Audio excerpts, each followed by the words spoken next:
Malamig ang panahon ngayon, pero swimming is life. Perfect timing talaga ang hot spring ngayong cold weather.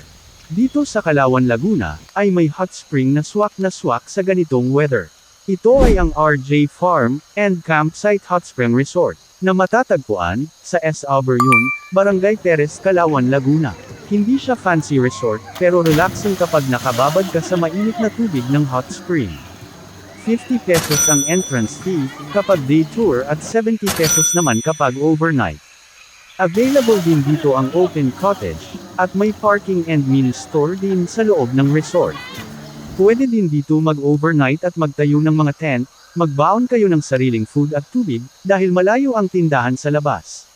For booking and reservations, please contact 0991815280.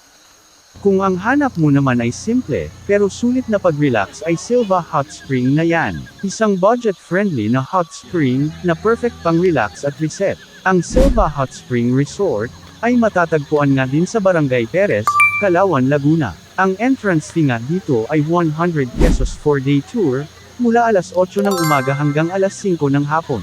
Ang night tour naman mula alas 5 ng hapon, hanggang alas 8 ng umaga ay 100 pesos nga lang din. Kids below 4 years old ay free entrance fee.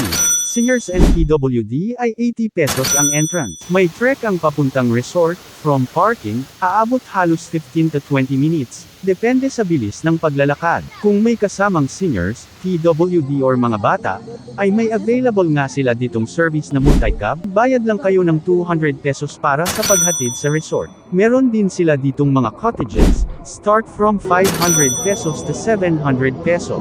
Kung may dala kayong tent ay pwedeng-pwede, magbayad lang kayo ng 200 pesos for tent pitching. Ang resort ay open for walk-in clients, mula Monday hanggang Friday, pero pag holidays and weekend ay required ang mag-advance booking, dahil punuan ang resort.